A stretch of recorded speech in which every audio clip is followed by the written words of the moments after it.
कल तक हमारी खूबसूरत लड़कियों और औरतों के गालों के खूबसूरत गालों को कभी आसमान की नजरों ने भी नहीं देखा था। आज हालत ये हो गई है कि इंस्टाग्राम पर और टिकटॉक पर आप डांस करती हुई नजर आ रही हैं। मुझे नहीं मालूम कि आपके बिहार का, कटिहार का और पूर्णिया, हरिया और झारखंड, आपका गुड्डा, साहिबगंज, इन तमाम इलाकों का मामला क्या है, मुझे नहीं मालूम। आप गौर करके देखिए कि आपके इंस्टाग्राम पे आपके इलाके की लड़कियां क्या कर रही हैं। हमें इतनी जानकारी नहीं है। हम लखनऊ से ताल्लुक रखते हैं, लखनऊ के बारे में हमें इतना मालूम है कि बड़े बड़े हाजियों, बड़े बड़े नमाजियों और बड़े बड़े मुल्लाओं और बड़े बड़े मौलवियों और बड़े बड़े हाफिजों और बड़े बड़े कारियों की लड़कियां भी इंस्टाग्राम पर अपने सरों से दुपट्टे उतार उतार कर रील बना रही हैं, इंस्टाग्राम पर डांस करती हुई नजर आ रही हैं, नाच रही हैं। उनके कपड़े छोटे हो चुके हैं, शॉर्ट हो चुके हैं, उनके पिंडलियां खुल चुकी हैं, उनके घुटने भी खुल चुके हैं। मेरी प्यारे साथियों, गौर करो, जब हाजियों नमाजियों की बेटियां महफूज नहीं रही तो और दूसरों के बारे में क्या बात करें। इज़ा लम तस्तही फफ़अल मा शिता, जब तेरे अंदर से शर्म हया ही निकाल ली गई तो जो तेरे दिल में आए वो कर। जब शर्म हया नहीं रहेगी तो इंसान यही सब करेगा। सोचिए तो सही, वेस्टर्न कल्चर ने हमें कहां पहुंचा दिया, मगरबी तहजीब ने हमें कहां पहुंचा दिया, पश्चिमी सभ्यता ने आज हमें कहां पहुंचा दिया।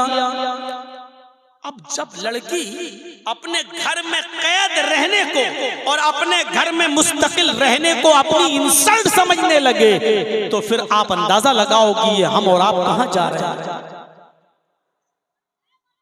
उससे कहो कि अपने बाप के लिए खाना बनाओ, सवाब है। अपने भाई को खाना खिलाओ तो सवाब है। अपने भाई के कपड़े धुल दो, बहन अगर धुल देगी तो क्या बिगड़ जाएगा। अफसोस है अगर बहन अपने भाई के लिए घर में खाना बना दे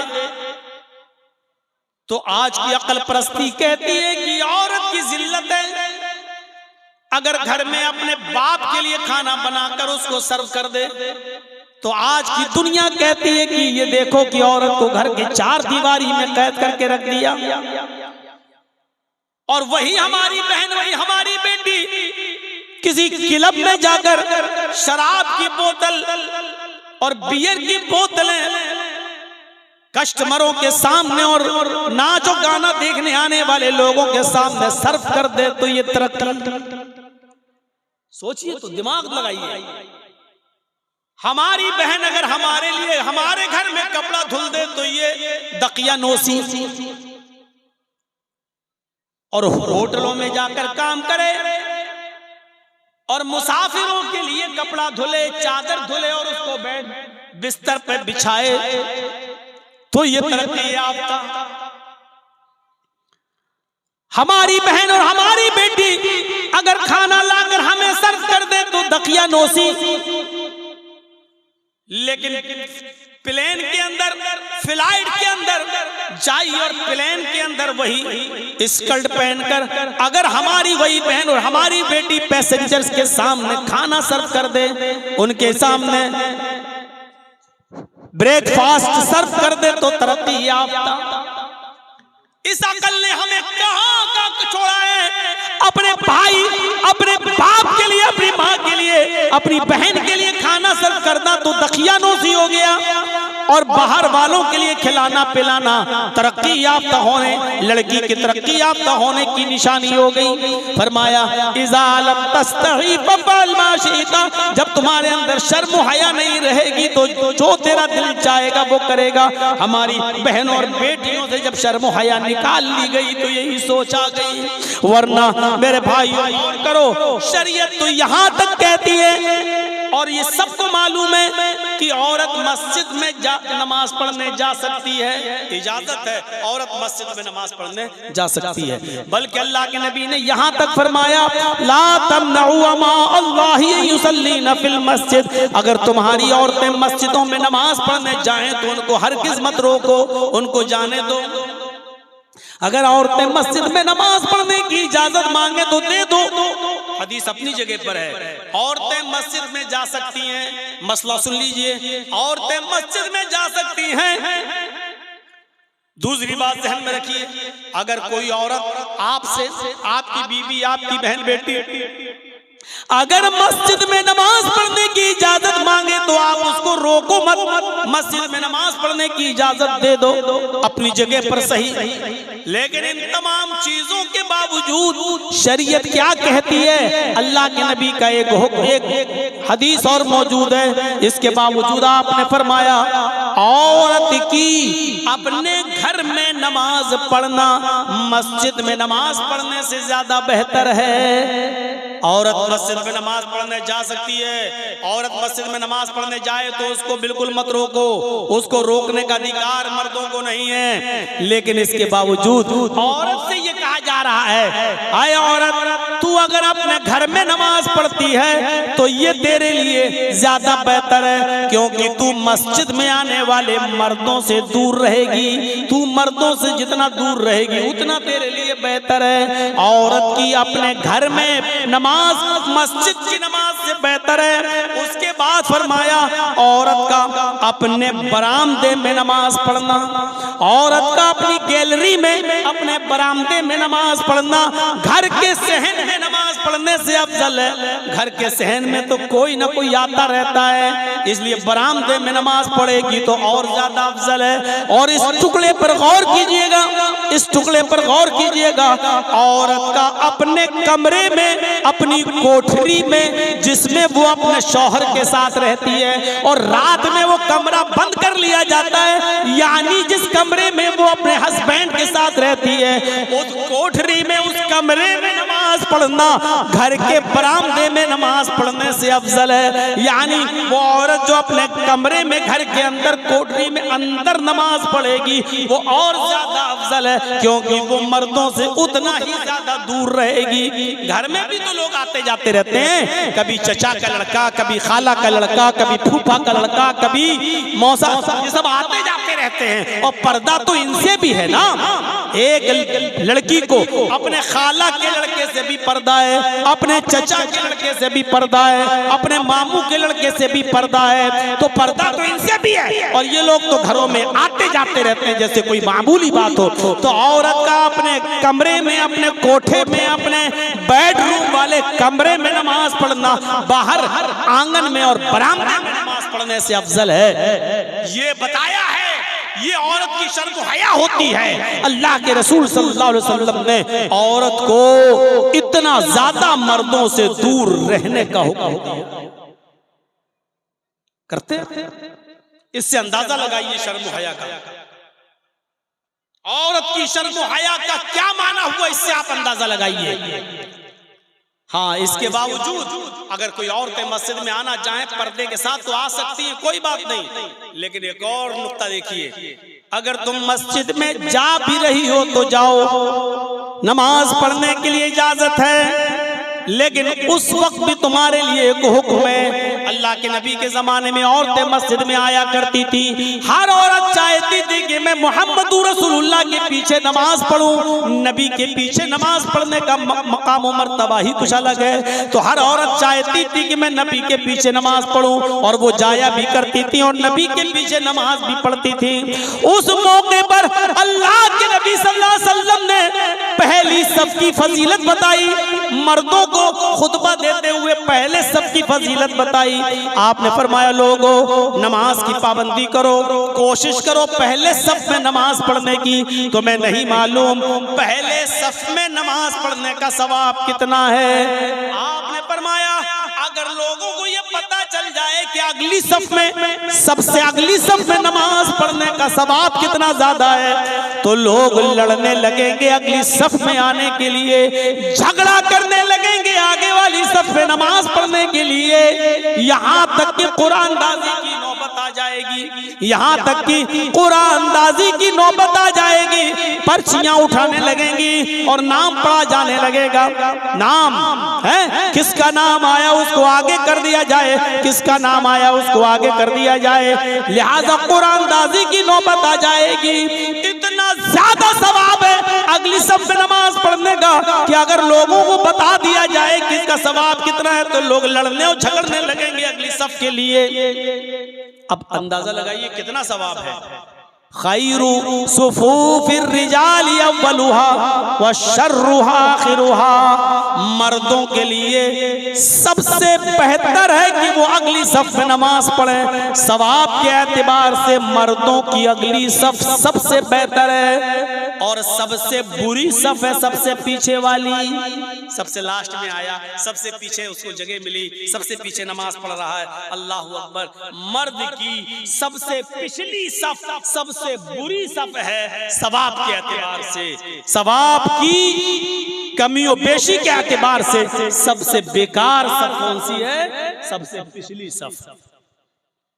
अगली सफ का सवाब देख लिया, लेकिन औरतों के बारे में क्या फरमाया? आए मस्तूरात सुनो, अगर रात के 3:15 बजे तक भी तुम यहां मौजूद हो और नीमा के इस जलसे में बैठकर सुन रही हो, तो सुनो, अल्लाह के नबी जनाब मोहम्मद रसूलुल्लाह ने फरमाया, खैरु सुफूफिन निसाई आखिरुहा व शर्रुहा वलुहा, औरतों की पिछली सफ सबसे पीछे वाली सफ सबसे अफजल सफ है, सबसे बेहतर सफ है सवाब के एतबार से, और सबसे बुरी सफ है आगे वाली सफ। जर्जी साहब नमाज पढ़ा रहे हैं, अल्लाह अकबर। मेरे पीछे मर्दों की 5 सफ़ें लगी हुई हैं, 5 सफ़ें मर्दों की। उसके बाद पर्दा पड़ा हुआ है, और पर्दे के पीछे औरतों की 5 सफ़ें लगी हुई हैं। 5 मर्दों की हैं, 5 औरतों की है, बीच में पर्दा पड़ा हुआ है। तो जर्जीत साहब के पीछे जो मर्दों की अगली सफ़ है वो सवाब के एतबार से सबसे बेहतर है, और जो सबसे 5वीं सफ़ जो सबसे पिछली सफ़ है वो सबसे बेकार सफ़ है सवाब के एतबार से मर्दों की। लेकिन उसके बाद पर्दा पड़ा है, और पर्दे के बाद 5 सफ़ें औरतों की लगी हुई है। उन 5 सफ़ों में सबसे पीछे वाली जो सफ़ है औरतों की वो सबसे अफजल सफ़ है। सबसे ज्यादा सवाब औरत को तब मिलेगा जब वो सबसे पीछे वाली सफ़ में नमाज पढ़ेगी, और सवाब सबसे कम उस वक्त मिलेगा जब वो आगे वाली सफ़ में, यानी औरतों की आगे वाली सफ़ भी सबसे बुरी सफ़ है सवाब के एतबार से। पीछे वाली सफ़ सबसे अफजल है क्योंकि वो मर्दों से उतना ही दूर रहेगी। मेरी माओ, मेरी बहनों सुनो, जब मस्जिद के अंदर भी पर्दे के बावजूद तुम्हारी सबसे पीछे वाली सफ को सबसे अच्छी सफ इसलिए कहा गया है क्योंकि तुम मर्दों से दूर रहो। जब मस्जिद में मर्दों से दूर रहने का हुक्म है तुम्हारे लिए, तो शादियों में, ब्याहों में, रस्म रवाज में, कॉलेजों में, स्कूलों में, और नेता नगरी में, बाजारों में और मार्केटों में और शादियों में तुम्हारा मर्दों के साथ एक साथ जमा होना जायज कहां से हो जाएगा, और तुम्हें इसकी परमिशन कहां से मिल जाएगी जब मस्जिद के अंदर भी पर्दे के बावजूद, पर्दा होने के बावजूद तुम्हारी पिछली सफ सबसे अफजल है, आगे वाली सफ सबसे बुरी है। तो फिर तुम्हें आम जगहों पर मर्दों के साथ खल्त मल्त होने की इजाजत किसने दे दी है? जलसों में मर्दों के साथ मेले और ठेले लगाने की इजाजत किसने दे दी है? एक ही दुकान पर मर्दों के साथ और औरतों के साथ खरीदो फरोख्त की इजाजत कहां से मिल जाती है? और मेरे भाइयों, अच्छी बात है आपका जलसा और दूसरी जलसों से अलग होता है।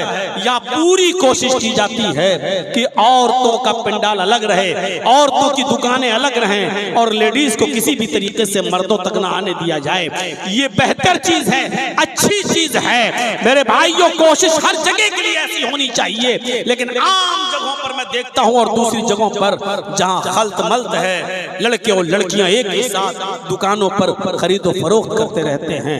मेरे प्यारे साथियों, जर्जी साहब नमाज पढ़ा रहे हैं, मेरे पीछे 5-5 सफ़ें मर्दों की लगी हैं।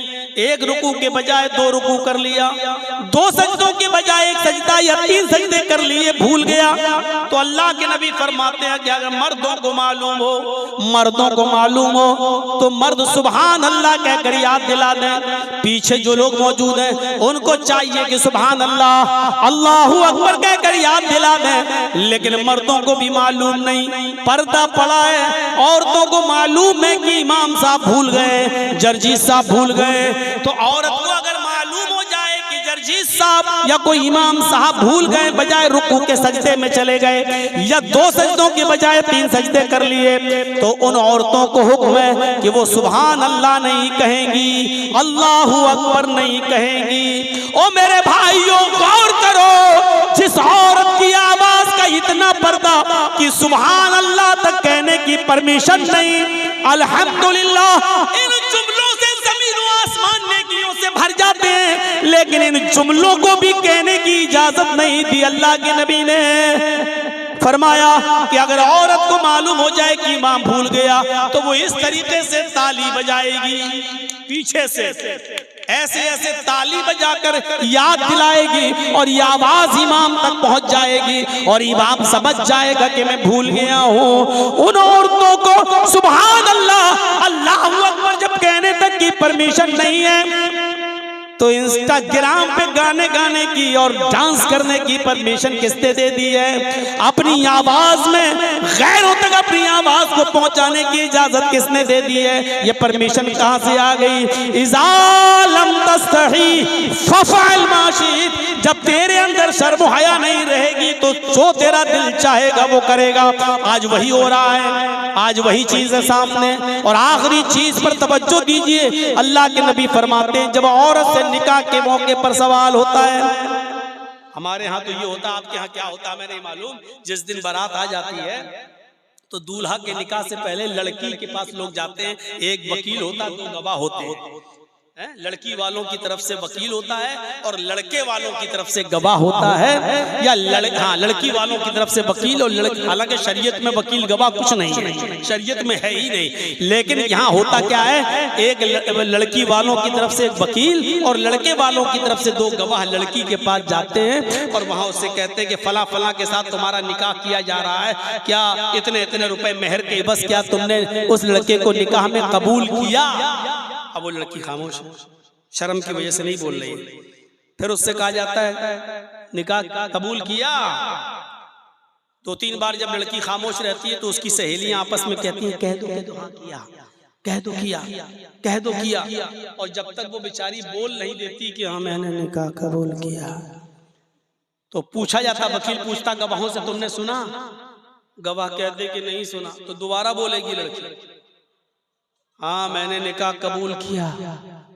जब वो जोर से बोल देगी तब गवाह कहेंगे हाँ मैंने सुन लिया, तब लड़के का निकाह होगा और ये गवाह कहेंगे हाँ मैंने सुना, लड़की ने कबूल किया। क्या जहालत और बर्बरियत है! ये वकील भी जाहिल, गवाह भी जाहिल। अरे तुम्हें किसने कहा था कि तुम उसके पास जाओ? अरे जब लड़की को शादी वाले दिन लड़के की तरफ से आए हुए कपड़े जब लड़की ने खुशी खुशी पहन लिए, समझ लो कि वो राजी, समझ लो कि ये उसकी इजाजत है। और फिर भी तुम पूछते हो तो एक बार पूछो, फला लड़के के साथ तुम्हारा निकाह किया जा रहा है, क्या तुम्हें कबूल है? वो नहीं बोल रही है, खामोश है। अब दोबारा मत कहो उससे, क्योंकि अल्लाह के नबी ने कह दिया इज़्नुहा सिमातुहा।